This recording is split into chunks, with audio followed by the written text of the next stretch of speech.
नमस्कार। राजस्थान। बहुत बार मेरे दिमाग में ये ख्याल आया कि हम जिस तंत्र में रह रहे हैं ये वाकई में लोकतंत्र है या राजतंत्र का एक दूसरा रूप है। क्योंकि जिस प्रकार से ये तंत्र काम कर रहा है उससे मुझे बहुत कम एहसास होता है कि ये लोकतंत्र है। मैं कई वर्षों से इस पे लिखता आ रहा हूं कि ये छद्म राजतंत्र है। आज ऐसे ही मेरा मूड हो गया कि वो जो असली राजतंत्र है और ये जो छद्म राजतंत्र है उसमें फर्क क्या है।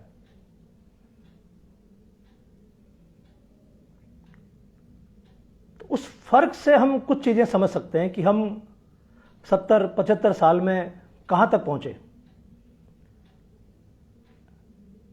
तो मैं एक तुलना करना चाहूंगा क्योंकि मेरे लिए जो मुख्यमंत्री प्रधानमंत्री हैं ये आधुनिक राजा ही हैं। जिस प्रकार से ये काम करते हैं, जिस प्रकार का इनका रहन सहन है, जिस प्रकार की इनकी भाषा है, जिस प्रकार की हमारी भी भाषा है, उससे ऐसा लगता है कि ये भी अपने आप को राजा मानकर चल रहे हैं और हम भी इनको राजा ही मान रहे हैं।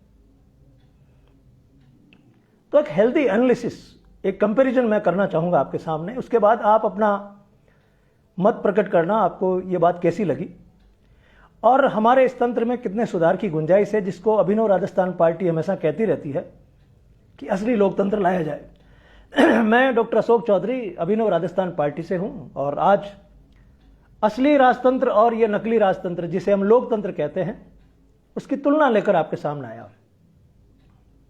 सबसे पहली बात, वो जो राजतंत्र था राजाओं का, महाराजाओं का, अंग्रेजों का, उसमें एक बात थी, एक सेंस ऑफ ऑनरशिप था। उसमें जो भी राजा था, महाराजा था, उसको ये मालूम था कि ये राज मेरा है और मुझे इसको किसी भी रूप में नुकसान नहीं पहुंचाना है। अनजाने में नुकसान हो जाए अलग बात है, लेकिन जानबूझ के वो अपने राज को कमजोर नहीं कर सकता था। तो उनके अंदर मालिकाना था कि ये राज मेरा है। वो जो जिम्मेदारी थी वो उस कारण से थी, जैसे हम अपने खुद के घर में रहते हैं या फिर किराए के मकान में रहते हैं, तो जो किराए के मकान में रहते हैं उनके अंदर इतनी चिंता नहीं रहती कि मेरे मकान में कहीं से कोई कली गिर जाए, कहीं कोई चीज खराब हो जाए, दीवार गंदी हो जाए, तो किराएदार को चिंता नहीं रहती है। लेकिन जिसका खुद का मकान उसको बड़ी चिंता रहती है। वो ऑनरशिप, वो मालिकाना भाव उनके अंदर था।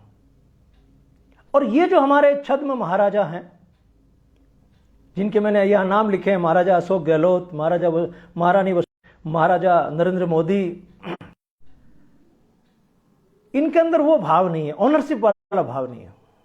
इनको लगता कि पता नहीं हम कितने दिन यहां रहे, हमारी जगह कोई दूसरे आ सकते हैं। तो इनके अंदर वो ऑनरशिप का भाव नहीं है, इसलिए इनको वो तनाव नहीं है कि ये राजस्थान, ये भारत, इसका कोई बड़ा नुकसान ना हो जाए, हमारे काम से ये कमजोर ना हो जाए, तो भाव नहीं है।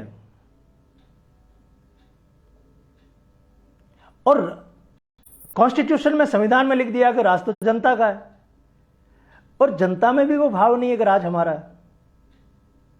तो ये राज जो है बेचारा अनाथ हो चुका है। उस समय तो एक मालिक था इसका, अभी ये राज अनाथ हो गया, जनता के लिए हमारा नहीं है। और जिन लोगों के हाथ में चाबी है खजाने की वो कह रहे हैं हमारा भी नहीं है। इसलिए खजाना कमजोर हो, अर्थव्यवस्था कमजोर हो, तो उनके अंदर ये भाव नहीं आता, वो तनाव नहीं है, मजे ले रहे हैं राज के, ऐस मौज वो भी करते थे। इनके अंदर ये भाव नहीं आता है कि हमारी इस कार्य प्रणाली से इस प्रदेश को, इस देश को नुकसान हो जाएगा। तो पहली चीज तो ये है। दूसरी बात यह कि जो काम करने की गति है वो बहुत धीमी है। मैं कई महाराजाओं के टाइम के कामों की व्याख्या करता रहता हूं, मैं पढ़ाता रहता हूं। काम करने की गति बहुत तेज थी उस राजतंत्र में, असली वाले में। मैंने पढ़ा है कि जोधपुर से बीकानेर तक की रेल लाइन 2 साल में बिछ गई और उस पर रेल रवाना हो गई। जोधपुर से बीकानेर की रेल 2 साल में बन गई और रेल चल भी गई उसके ऊपर।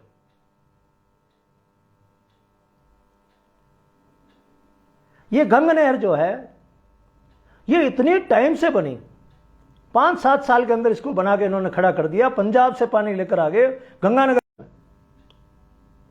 और कहां जेसीबी वगैरह नहीं थी, ऊंटों से काम किया सारा, ऊंटों से रेत घसीट घसीट के, हाथों से काम कर करके, फावड़ों से, कस्सियों से एक ऐसी नहर बना दी जो 100 साल पहले की बात बता रहा हूं आपको।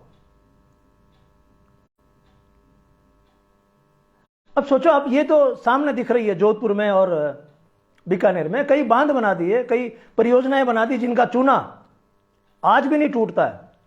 आप जेसीबी लगाओ तो चूना नहीं टूटता है, इतना मजबूत चूना। तो ये जो काम की गति थी बहुत ज्यादा तेज थी। अब आप देखो, इंदिरा गांधी नहर 1960 में शुरू हुई, समझौता हुआ इस पानी के लिए, आज तक पूरी नहीं हुई। नर्मदा नहर 1996 में शुरू हुई, आज तक पूरी नहीं हुई। कोई बड़ा प्रोजेक्ट समय पर पूरा ही नहीं हुआ है। जयपुर और दिल्ली के बीच का हाईवे, वो आज कोई कुछ बोलता है। ये कम होना, ये मुझे लग रहा है कि नेगेटिव चीज है जो हमारे इस नकली वाले राजतंत्र में आई है। फिर काम की गुणवत्ता देखें आप, क्वालिटी ऑफ वर्क। उस समय के जितने भी काम हुए उनकी क्वालिटी बहुत बढ़िया थी, उनमें कला थी। उस समय के कोई भी स्ट्रक्चर बने हुए हैं, चाहे वो हवेली बनी हुई है, चाहे वो बावड़ी बनी हुई है, चाहे वो महल बना हुआ है, चाहे वो साधारण व्यक्तियों का मकान बना हुआ है, क्वालिटी थी उसके अंदर और आर्ट भी थी। इस तथाकथित आजादी के बाद में आप एक बिल्डिंग नहीं बता सकते जिसको बाहर से आए टूरिस्ट को दिखाया जा सकता है कि देखो ये हमारी राजस्थान की, ये हमारे भारत की उपलब्धि देखने लायक। हम अभी तक भी हेरिटेज हेरिटेज करते रहते हैं, जो उनके काम किए उन्हीं को दिखाते हैं। हमारे पास सारे साधन, इंजीनियरिंग कॉलेजेस, उनसे थोड़ा ज्यादा पैसा ही आज की तारीख में, इसके बावजूद क्वालिटी गिर गई है। अब ये हमको देखना है कि तुलना करनी है कि वो जो राजतंत्र था वो ठीक था या ये जो हमने अपनाया है लोकतंत्र ये ठीक है। प्रॉब्लम कहां पर है? एक चीज, उस समय दोगलापन ही था। राजा है तो है, आज ये दोगलापन है। कहने को वो आदमी कहता है मैं जनता का सेवक हूं, प्रधानमंत्री भी कहते हैं मैं जनता का सेवक हूं, मुख्यमंत्री भी कहते हैं जनता का सेवक हूं, लेकिन कहीं से भी उनके कामकाज से, रहन सहन से नहीं लगता है कि वो सेवक है। लगते हो राजा जैसे ही है। जैसे कोई आदमी है ना, अरबपति आदमी हो के मैं तो मजदूरी करके खा रहा हूं, बोलता तो वैसे ही है, लेकिन है तो अरबपति, दिख रहा है ना सामने, उसके महल से दिख रहा है। उस समय दोगलापन नहीं था, राजा था, दिखता था। आज वो दोगलापन है। भाषा कुछ अलग है, भाव कुछ अलग है, कहते कुछ और हैं, करते कुछ और हैं। ये वाले राजतंत्र में और आज वाले राजतंत्र में तुलना की दृष्टि से हमको समझनी चाहिए कि गलती कहां हो रही है।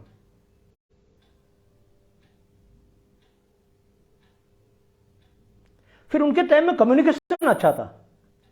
अंग्रेजों के आने के बाद से ये जो पत्र लिखना शुरू हुए हैं, तो पत्र का जवाब आता था। आप चाहे कोई पोस्ट कार्ड लिख दीजिए, ऊपर से पूरा जवाब आता था आपके घर पे, बहुत जिम्मेदारी से। आज के राजस्थान में, आज के भारत में आप किसी भी अधिकारी को पत्र लिखिए, किसी मंत्री को पत्र लिखिए, आपके पास कोई जवाब नहीं आएगा।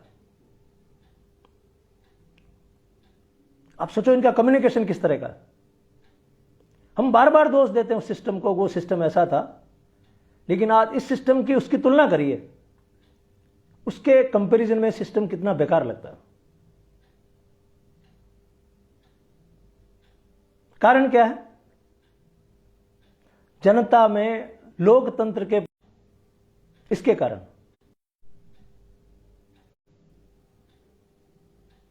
अब कुछ चीजें जो समान है, जो पहले वाले राजतंत्र में भी थी और ये जो अभी वाला राजतंत्र चल रहा है इसमें भी। पहली बात तो दिखावा बहुत ज्यादा करते थे राजा महाराजा, और ये हमारे राजा महाराजा भी खूब दिखावा करते हैं, ठाठ से रहते हैं। कहीं पे आप पैदल भी जा सकते हैं तो हेलीकॉप्टर लेके जाते हैं, कहीं ट्रेन से जा सकते हैं, वहां पर हवाई जहाज लेकर जाते हैं।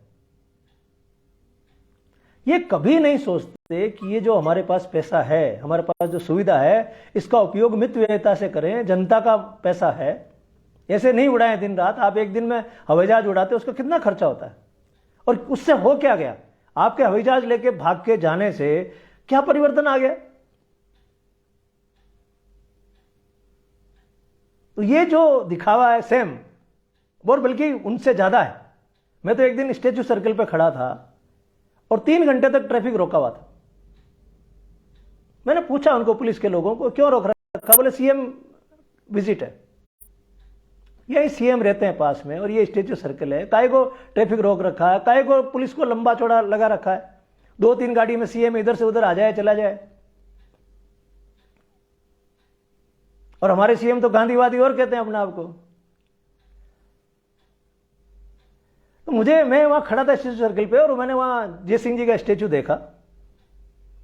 यार क्या ये सोचते होंगे यार, क्या परिवर्तन आया है? हमारी सवारी भी ऐसे निकलती थी, इनकी भी सवारी ऐसे ही निकल रही है।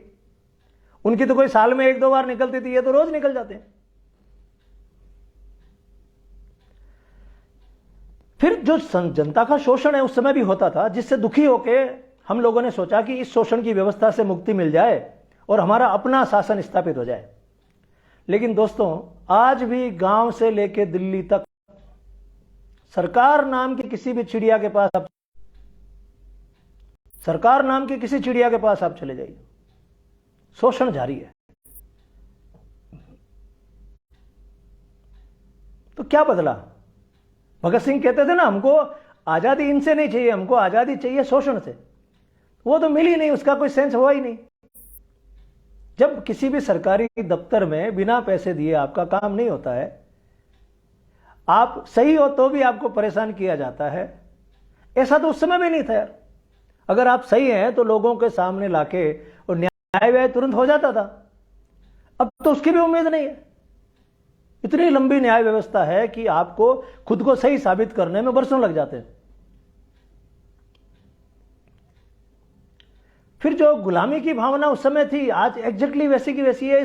ये सुगली और लगती है। उस समय तो ठीक था, भाई वो राजा हैं, वो ठाकुर साहब हैं, हम इनके गुलाम हैं, उनके पास तलवार की ताकत है, उनके पास सैन्य। अभी जो गुलामी, आप कहीं भी देख लो, अच्छे भले लोग, स्वस्थ लोग, ठीक ठाक दिखने वाले लोग किसी न किसी के पैरों में, जूतियों में गिरे ही रहते हैं। उनकी फोटो देखो कभी, किसी जिसको जो भी उनको पावरफुल लगता है उसके साथ इनकी फोटो देखो दांत निकालते हुए। उनकी आंखों में गुलामी देखो आप, उनको कितना अच्छा लग रहा है जैसे मैं किसी राजा के साथ फोटो खिंचवा रहा हूं। बात क्या कर ले कोई उनसे, पूरी दुनिया को बताएंगे हमारी इनसे बात हो गई है। तो गुलामी वैसी की वैसी है। उस समय भी चमचागिरी करते थे दरबार में, कुछ लोग चमचागिरी में एक्सपर्ट होते थे। अभी भी दिल्ली के, जयपुर के दरबारों में चमचागिरी में एक्सपर्ट लोग हैं जो आसपास रहते हैं। वो इन हमारे आधुनिक राजाओं का दिमाग खराब करके रखते हैं। डिक्टेटरशिप कुछ लोग करते थे, पहले के कुछ राजा थे, डेमोक्रेटिक भी थे, ठीक ठाक सबसे पूछ के बात करते थे, काम करते थे। डिक्टेटर थे तो आज भी डिक्टेटर है। मंत्रिपरिषद से कोई से दिल्ली और जयपुर में मंत्रिपरिषद का जो प्रधानमंत्री है, मुख्यमंत्री है, सब कुछ है, उनके कार्यालय सब कुछ होता है। मंत्रियों को कौन पूछता है आजकल? मंत्री इस बात से खुश हैं, वो किसी विभाग के मुखिया हैं, उनके पास गाड़ी है, सुख सुविधाएं, बस उनके हाथ में कुछ नहीं होता। उस समय कम से कम मंत्री परिषद थी, काफी जिम्मेदार थी, आंख की शर्म थी, उनसे पूछ के राजा काम करते थे। अब तो वो बात भी खत्म हो गई। छल कपट उस समय होता था, अभी भी छल कपट बराबर हो रहा है। राज के लिए जैसा छल कपट वो करते थे, उससे गिरावा छल कपट अब करते हैं। आपने वोट किसी को दिया, उस आदमी को खरीदा और उसको पता नहीं कहां ले गए और वो दूसरा राज बन गया। तो वो जो छल कपट वो लोग करते थे, ऐसा कैसा छल कपट ये भी करते हैं। वो तो क्या उस छल कपट को ढकते भी थे कई बार, कि ऐसा नहीं हो लोग क्या कहेंगे, हमने छल कपट किया, तो उसको कुछ ना कुछ ढकते थे। ये तो बड़ी बेशर्मी से ये काम करते हैं, इसको ढकते बिल्कुल भी नहीं है, खुलेआम करते हैं। हमारा क्या कर लोगे? पारदर्शिता पहले भी कम थी, अब भी पारदर्शिता। पारदर्शिता कहां है? हर चीज छुपाई जा रही है। शोषण करने के लिए छुपाना पड़ता है, हर चीज छुपाई जा रही है। ये नहीं बताएंगे आपको, ये नहीं बताएंगे, इसका ये कारण नहीं बताएंगे। सूचना का अधिकार आ भी गया 2005 में, तो भी उसको कौन तवज्जो देता है? इसकी क्या वैल्यू रह गई है? सब चाहते हैं कि अधिकार बंद हो जाए, कुछ पता नहीं चले हम क्या कर रहे हैं। तो ट्रांसपेरेंसी अब भी नहीं है, जवाबदेही अभी भी नहीं है। आपने कागज लिखा, पढ़ा है, बाबूजी ने नहीं खिसकाया उसको आगे, कौन पूछने वाला है? किसी भी तरह की जवाबदेही नहीं है। काम हो सकता है आपका 2 दिन में हो जाए, अगर आपकी सेटिंग सही है। अगर काम नहीं है तो 2 साल में भी नहीं होगा। और आखिरी बात जो समानता है उस पुराने राजतंत्र में, असली वाले में, इस नकली वाले में, वंशवाद। तब भी वंशवाद, बेटा राजा बनेगा, अब भी वही चल रहा। तो तब तो चल रहा था, ठीक बात थी, कम से कम असलियत तो थी। ये नकली जो है ना, डालडा घी टाइप, ये बहुत बेकार लगता है कि यार, या तो इसको घोषित कर दो कि ये आदमी है, इसके घर से ही सारे लोग खड़े होंगे चुनाव में, दूसरे का खड़ा होना मना है, संविधान में संशोधन कर दो। अब उनके पास, मैं ये नहीं कह रहा हूं कि उनको खड़ा होने का अधिकार नहीं है, सबको अधिकार है, लेकिन लोगों की मानसिकता में ऐसा घुस गया है और उनको भी लगता है हम यही काम करेंगे, हमारे पुरखे करते आए, हम भी यही काम करेंगे। योग्य हो नहीं, उससे कोई फर्क नहीं पड़ता। अब उनके पास एक ओरा हो जाता है, पैसे हो जाते हैं, वो तरीके आ जाते हैं राज में घुसने के, नए लोगों को मौका नहीं मिलता। ये समानताएं हैं। मैं कई बार सोचता हूं कि स्वीडन में राजतंत्र है आज की तारीख में, न्यूजीलैंड में राजतंत्र है, वहां राजा है, जापान में भी राजा है, इंग्लैंड में राजा है, और वहां का जीवन अच्छा चल रहा है। हमें ऐसे लगा कि राजतंत्र को हटाने से कुछ दिन ठीक आ जाएंगे, तो वहां तो राजा है अभी। लेकिन स्वीडन आप देखो, एक ड्रीम स्टेट है, जहां पर आपको वो हर चीज उपलब्ध है जो एक मानव के रूप में आप सोच सकते हैं। ह्यूमन डेवलपमेंट इंडेक्स में नंबर 1। उधर के कई देशों में हैं वो, जैसे हमारे यहां राष्ट्रपति होते हैं वैसे हैं वहां पे राजा। लेकिन असलियत तो लगती है, दोगलापन तो नहीं लगता। यहां ये जो तामझाम है वो जॉर्ज पंचम से या विक्टोरिया से भारी लगते हैं। उनके नहीं थे ऐसे तामझाम जैसे अभी है। उनको दोष देके, उनको हटा के हम लोगों ने ये जो तंत्र अपनाया है, उसका फायदा क्या है? इसलिए मुझे भगत सिंह की बात याद आती है कि तुम कुछ भी कर लेना, ये चलेगा, तुम खुश मत होना कि अंग्रेज चले जाएंगे, राजा महाराजा चले जाएंगे, तुम्हें मिलने वाला कुछ नहीं है, बल्कि स्थिति खराब होगी। आप सोचो, एक 100 साल पहले उस युवा ने कितनी लंबी सोची थी कि हमें शोषण से मुक्ति चाहिए, शोषण से आजादी चाहिए। और यह तथाकथित लोकतंत्र इतना बेकार लगता है, और इसने इतना झगड़ लिया है कि राजाओं से आजादी हमारी आसान थी, इनसे तो आजादी बहुत मुश्किल है। हमारे ही अपने लोग आसपास बिखरे पड़े हैं जो हमको दबाने के लिए, हमको परेशान करने के लिए, हमारी आवाज को बंद करने के लिए तैयार बैठे हैं। पहले तो यह था कि अंग्रेज बाहर का आदमी है, चला जाएगा यहां से। अब तो चारों तरफ काले अंग्रेज घुस गए हैं। इनसे मुक्ति ही एक रास्ता है, और उसका तरीका यह है कि हमको लोगों को जागृत करना पड़ेगा कि भाई खाली वोट देने से कुछ नहीं होगा, अपने शासन को संभालना भी आना चाहिए तुमको। ये दोनों वोट के बीच का जो पीरियड है, ये लोकतंत्र का पीरियड है, इसको मजबूत करना होगा। और हम अभिनव राजस्थान पार्टी के लोग पहले दिन से यही बात कर रहे हैं, असली लोकतंत्र, असली लोकतंत्र, असली लोकतंत्र। इसलिए कई बार लोकतंत्र तो है ना, यहाँ कौन सा लोकतंत्र है? किसी ऑफिस में जाके देखो, तब पता चलेगा तुम्हें कौन सा लोकतंत्र है। वहां कोई तुमको नमस्ते करे, तुमको चाय पिलाए, तुम्हारा काम फटाफट करके रवाना करे तो लोकतंत्र है कहां लोकतंत्र? आप इसमें विचार करना कि क्या हम वाकई में एक नई तरह के घटिया तरीके के राजतंत्र में नहीं रह रहे? क्या हम दोगलेपन के शिकार नहीं हो गए? क्या हमें नई व्यवस्था स्थापित करने की जरूरत नहीं है? अभिनव राजस्थान उसी नई व्यवस्था का नाम है जिसमें लोकतंत्र आपको महसूस होगा, पग पग पे महसूस होगा, हाँ ये तंत्र मेरा है। आपके अंदर ऑनरशिप आएगी, मालिकियत आएगी कि हाँ ये मेरा है, ये ऑफिस मेरे हैं,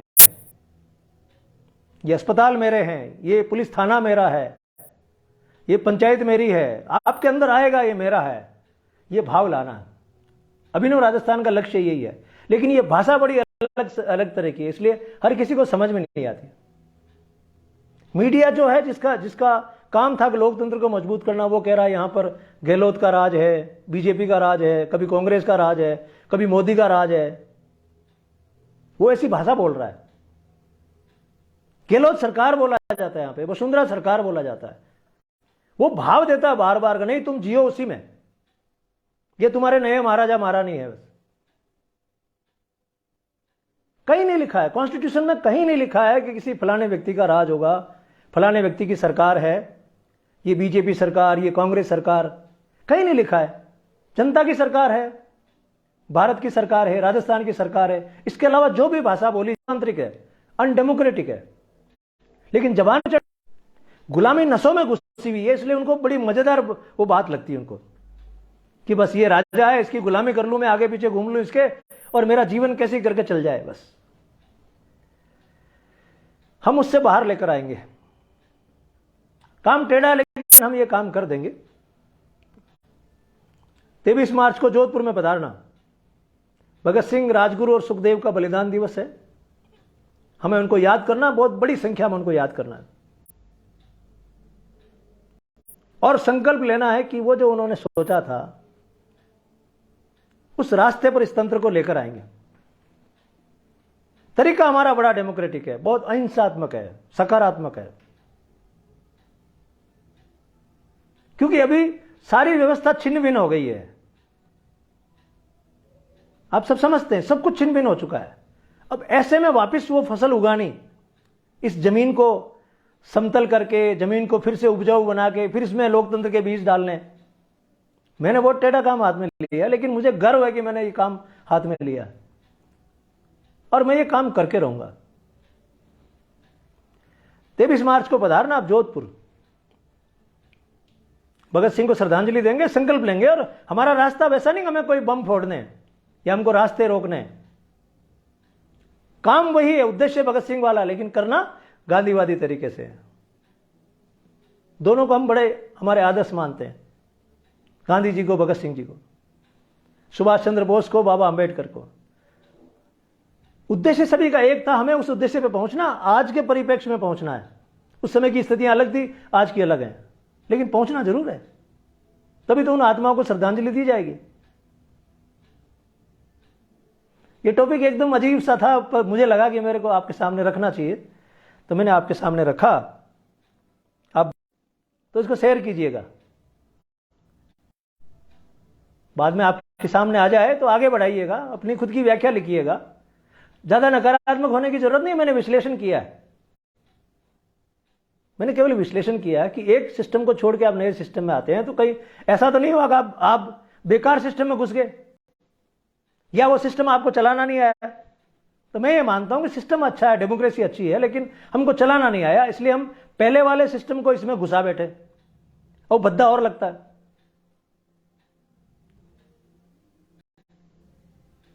तो जरूर 23 मार्च जोधपुर। राजेश भाई, जिला प्रमुख जी को उस दिन लेटर नहीं देना है, उस दिन तो छुट्टी है।